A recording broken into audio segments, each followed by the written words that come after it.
तो hello everyone and welcome back to my channel. तो लेकर हाजिर हूँ आप सभी के लिए कॉन्ट्रैक्ट मैरिज लव स्टोरी, जिसमें हम देखने वाले हैं एक सिंगल मॉम और एक सिंगल डैड अपने बच्चों के लिए कॉन्ट्रैक्ट मैरिज करते हैं और किस तरह से एक फैमिली बन जाते हैं। तो ड्रामे का नाम है प्लीज बी माई फैमिली। तो कहानी की शुरुआत होती है एक छोटी बच्ची के वॉइस ओवर से, जिसमें वो कहती कि दूसरे बच्चों को उनके मॉम डैड की शादी देखने को नहीं मिलती, बट मैं लकी हूँ, मुझे मेरे मॉम डैड की शादी देखने को मिलेगी। तो इस छोटी बच्ची का नाम है श्वान, जो हमारी फीमेल लीड चीशी की बेटी है। और अगले सीन में वो हमारी इस कहानी की मेन लीड प्रेसिडेंट सॉन्ग को शादी के लिए प्रपोज करती है, जो की एक बहुत ही बड़ी एडवर्टाइजिंग कंपनी का सीईओ है। अब इनकी कहानी शादी तक कैसे पहुंची, इसके लिए हमें एक फ्लैशबैक देखना पड़ेगा। तो कुछ दिन पहले चीशी एक कॉन्ट्रैक्ट साइन करने के लिए मेल लीड की कंपनी गई थी, मगर डायरेक्टर उस प्रेजेंटेशन में बिना मतलब का चेंजेस करने के लिए कह रहा था, जिससे चीशी को प्रेजेंटेशन बहुत ही गंदा दिखता। तभी चीशी नोटिस करती कि वो डायरेक्टर हॉरोस्कोप वगैरह में मानता था, इसीलिए वो प्रेजेंटेशन की पोजीशनिंग इधर उधर करने के लिए कह रहा था। तो चीशी उसी के स्टाइल में उसे समझा देती है कि अगर प्रेजेंटेशन में थोड़ी सी भी बदलाव की गई तो उनके लिए अच्छा नहीं रहेगा और ये प्रोजेक्ट भी हाथ से निकल जाएगा। इसीलिए डायरेक्टर उस प्रेजेंटेशन को एक्सेप्ट कर लेते हैं। तभी चीशी को श्वान के स्कूल से मैसेज आता है कि श्वान बहुत ज्यादा रो रही है। तो चीशी जल्दी के लिए स्कूल के लिए निकलती है और तभी एंट्री होती है हमारे male lead song how you की, जो अपनी क्यूट से बेटे चंचन को अपने साथ ऑफिस लेकर आया था। तो लाइक फादर लाइक सन की तरह दोनों ने सेम कपड़े एंड गॉगल्स पहने हुए थे। तो ऑफिस से बाहर निकलते हुए चीशी की नजर उन पर भी पड़ती है, तो हमें पता चलता है कि Song Hau Marlin group of companies का सीईओ है। देन चीशी बाहर चली आती है। तो चीशी बाहर टैक्सी का वेट करती है, मगर वो 30 मिनट बाद आने वाली थी, इसीलिए वो पहले भागते हुए थोड़ी दूर जाती है। फिर साइकिल स्टैंड से एक साइकिल लेकर श्वान के स्कूल पहुंच जाती है, जहाँ पर श्वान अपनी मम्मा को देखकर बहुत ज्यादा खुश हो जाती है। तो आज श्वान का आखिरी दिन था यहाँ पर, इसके बाद वो किंडरगार्टन जाने वाली थी। वहीं आज श्वान का बर्थडे भी था, इसीलिए चीशी श्वान को उसकी फेवरेट जगह ले जाती है, जिससे श्वान काफी ज्यादा हैप्पी होती है। दूसरी ओर सॉन्ग हाउ चंचन से कहता है कि आज से तुम मेरे असिस्टेंट हो, तो अब काम पे लग जाओ। ये कहकर वो उसे कुछ फाइल्स देता है, जिनकी कॉपीज बनाकर लाने के लिए कहता है। तो चंचन अकेले ही निकल जाता है, लेफ्ट में चला जाता है, जहाँ दूसरे एम्प्लॉइज उसे देखकर पूछते हैं कि आखिर ये किसका बच्चा और यहाँ क्या कर रहा है। तो चंचन उनसे कहता है कि मैं तुम्हारे बॉस का असिस्टेंट हूँ और अभी मैं काम कर रहा हूँ। दूसरी ओर इधर डिपार्टमेंट डायरेक्टर सॉन्ग हाउ को चीशी का प्रेजेंटेशन दिखाता है, मगर सॉन्ग हाउ तो उसे फायर कर देता है, क्योंकि उसने कंपनी में पैसों का घोटाला किया था। अब डायरेक्टर हाउ के पीछे उसके जीजा का हाथ था, जो कंपनी का ही एक बड़ा डायरेक्टर था। तो सॉन्ग हाउ उसे भी वार्निंग देते हुए कहता है अपने साले के घोटाले की भरपाई अब तुम्हें करनी होगी। इधर चंचन नीचे पहुंच जाता है, लेकिन उसे समझ नहीं आ रहा था कि आखिर वो इन पेपर्स को कॉपी कहाँ पे करे। अब काफी ढूंढने के बाद भी उसे कुछ भी नहीं मिल रहा होता है, इसीलिए वो रोते हुए अपने डैड के पास वापस चला जाता है, जहाँ सॉन्ग हाउ उसे कहता है कि कैसा लगा काम करने में, मजा आया ना। इस पर चंचन कहता है कि मुझे ये सब नहीं करना है, मुझे अब जल्दी से किंडरगार्टन जाना है। तो सॉन्ग हाउ ने ऐसा इसीलिए किया था क्योंकि चंचन किंडरगार्टन जाने से मना कर रहा था। तो आज चंचन का भी बर्थडे था, इसीलिए सॉन्ग हाउ चंचन के सूट पर एक ब्रोच लगाता है, जो देखे चंचन कहता है कि मुझे मम्मा का ये ब्रोच बहुत ज्यादा पसंद है और मैं अब इसे अपनी मॉम के हाथ से पहनना चाहता हूँ। जो सुन सॉन्ग हाउ को उसके लिए थोड़ा बुरा फील होता है। तो आखिर चंचन की मॉम कौन है, ये तो हमें कहानी में आगे ही पता चलेगा। इधर चीची श्वान को उसका बर्थडे गिफ्ट दिलाने के लिए लाई थी, जहाँ श्वान को एक सिंड्रेला की डॉल पसंद आती है, जो काफी महंगी थी, मगर चीची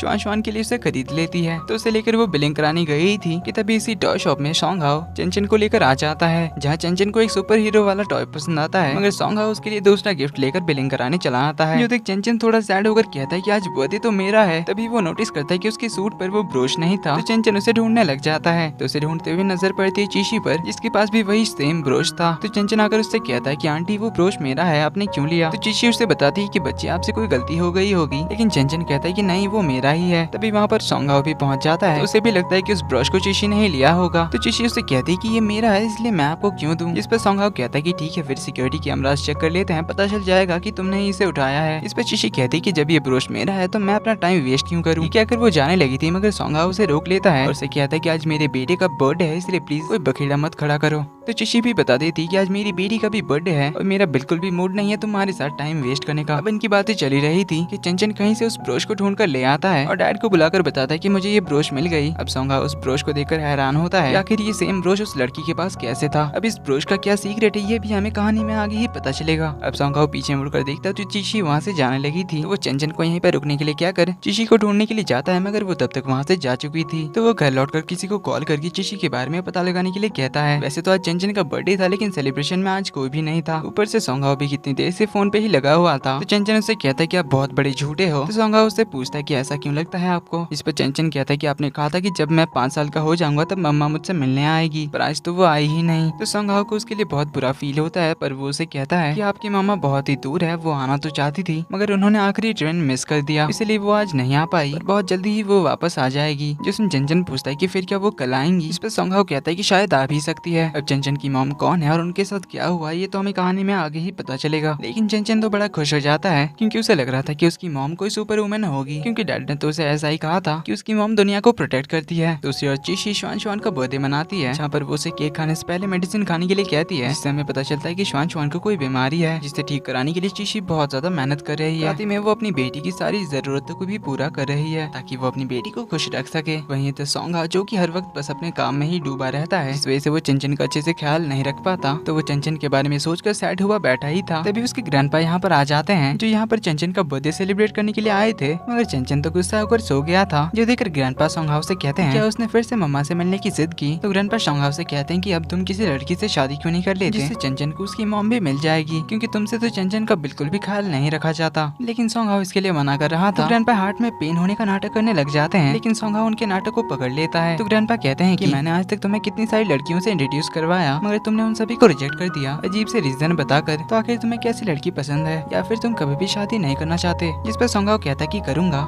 मगर अभी मुझे कोई भी लड़की पसंद नहीं आई है। तो ग्रैंडपा उससे पूछते हैं कि आखिर उसे कैसी लड़की पसंद है, जिस पर सोंगहाओ कहता है कि मेरी कुछ कंडीशंस है, लेकिन आप ऐसी लड़की को नहीं ढूंढ पाएंगे। जिस पर ग्रैंडपा उसे चैलेंज करते हुए कहते हैं कि तुम पहले बताओ हमारी कंडीशंस क्या है, फिर मैं एक लड़की तुम्हारे लिए ढूंढ लूंगा। जिस पर सोंगहाओ उन्हें बताने जाता है, पर सीन यहीं पर कट हो जाता है। अगले दिन दिखाया जाता है सोंगहाओ और चंचन को पिक करने के लिए हाओजुन आया हुआ था, जो कि सोंगहाओ का ही एक फ्रेंड है। तो उसकी चंचन के साथ बहुत ही अच्छी दोस्ती है। तो यहाँ चंचन उसे अगली अंकल कहकर बुलाता है। तो वो इन दोनों को लेकर किंडरगार्टन चला जाता है, जहाँ पर चंचन का भी आज पहला दिन था। लेकिन स्कूल के गेट के बाहर एक आदमी ने कार जाम कर रखी थी, जिस वजह से हाओजुन की कार भी फंस जाती है। तभी एंट्री होती है सेकंड फीमेल लीड लीशन की, जो अपनी स्पोर्ट्स बाइक लेकर स्कूल पहुंचती है, जहां आकर वो उस आदमी को रास्ते से भगाती है, क्योंकि वो इस किंडरगार्टन की टीचर थी। अब जून तो उसे पहली नजर में ही देखता है रह जाता है। तो उसे देखकर चंचन कहता है कि अगली अंकल को सिर्फ ब्यूटीफुल लड़कियां ही पसंद आती है। तो लीशन चिशी की बेस्ट फ्रेंड थी, जिससे श्वान मिलकर काफी खुश होती है। चिशी एकदम फॉर्मल सूट बूट में आई थी, इसलिए लीशन उसे अपने एक्स्ट्रा कपड़े देती है, उसे चेंज करके आने के लिए कहती है। तब तक वो श्वान को लेकर अंदर जाती है। वहीं इधर हाओजुन चंचन को लेकर अंदर जाता है, क्योंकि सोंगहाओ अपने ऑफिस के काम में बिजी था। तो कुछ देर बाद चिशी चेंज करके आ जाती है, जो आकर सोंगहाओ के कार के विंडो में ही अपने बाल वगैरह ठीक कर रही होती है। तो उसे सोंगहाओ देखकर पहचान लेता है, इसलिए वो विंडो नीचे करता है। तो चिशी थोड़ा पीछे हटने लगी थी, मगर उसकी हील की वजह से वो गिरने लग जाती है। तो सोंगहाओ उसे पकड़ने के लिए कार के अंदर से ही अपना हाथ बढ़ाता है, मगर वो उसे पकड़ नहीं पाता, जिस वजह से चिशी गिर जाती है। वहीं चिशी के पैर से सोंगहाओ के कार में थोड़ा सा स्क्रैच आ जाता है। तो वो बाहर आकर सीधे उसे अपना नंबर एक्सचेंज करने के लिए कहता है, जो सुन चिशी तो उसे इग्नोर करके जाने लगती है। इस पर सोंगहाओ उसे कहता है कि तुमने मेरी कार में स्क्रैच कर दिया है, इसलिए इसके सेटलमेंट के लिए तुम्हें मुझे अपना नंबर तो देना ही पड़ेगा। तो चिशी अपना नंबर उसके कार में चिपका कर अंदर चली जाती है। इधर हाओजुन फिर से लीशन को देखता है एडमिशन काउंटर पर, तो उसे देखता ही रह जाता है। फिर चंचन का नाम एंट्री कर वो चला जाता है। तो सारे बच्चे और उनके पेरेंट्स अंदर चले आते हैं, जहाँ आज पेरेंट्स और स्टूडेंट का एक इवेंट था। तो श्वान सारे बच्चों के लिए कुछ गिफ्ट्स तैयार करके लाई थी, जिन्हें वो सभी को देने लग जाती है। वहीं पर चंचन और उसकी मुलाकात होती है। तो यहाँ पर दोनों एक दूसरे को अपना अपना नाम बताते हैं, जिनकी कॉन्वर्सेशन बहुत ही ज्यादा क्यूट था। देन टीचर पेरेंट्स और स्टूडेंट को फैमिली के ऊपर एक ड्राइंग करने के लिए कहती है। तो सारे बच्चे और उनके पेरेंट्स बनाने लग जाते हैं, जिसमें सबसे बुरा बनाता है सोंगहाओ, बिल्कुल ही कलरलेस। वहीं सबसे अच्छी होती है श्वान और चिशी की, जिसके लिए उन्हें एक रेड रोज मिलता है। वहीं चंचन अपने डैड की ड्राइंग देखकर काफी ज्यादा अपसेट होता है। तो सोंगहाओ चिशी से बात करने जाता है, जहाँ पर ड्राइंग को लेकर थोड़ी सी नोक-झोंक होने के बाद सोंगहाओ कहता है कि क्योंकि हमारे बच्चों की बर्थ डेट सेम है और हमारे बच्चे अब से क्लासमेट भी है, तो शायद ये किस्मत ही होगी, इसलिए तुम्हें अब कार स्क्रैच की चिंता करने की जरूरत नहीं है। कहकर वो जाने लगता है। तभी चंचन चिशी और श्वान को देखकर कहता है कि श्वान की मम्मा कितनी अच्छी है, मुझे भी चाहिए। तो सोंगहाओ उसकी तरफ देखने लग जाता है। सीन कट होता है और इसी के साथ पार्ट 1 का एंड यहीं पर होता है। तो आगे कहानी काफी ज्यादा इंटरेस्टिंग होने वाली है। तो ये वीडियो पसंद आई तो वीडियो को लाइक कर देना, चैनल पर पहली बार आए तो do subscribe and hit the bell icon, ताकि आगे आने वाली पार्ट्स आपसे मिस ना हो। एंड डोंट वरी, इसके साथ माय डेस्कमेट भी कंटिन्यू रहेगा। तो मिलते हैं अगले वीडियो में, तब तक के लिए take care and bye bye.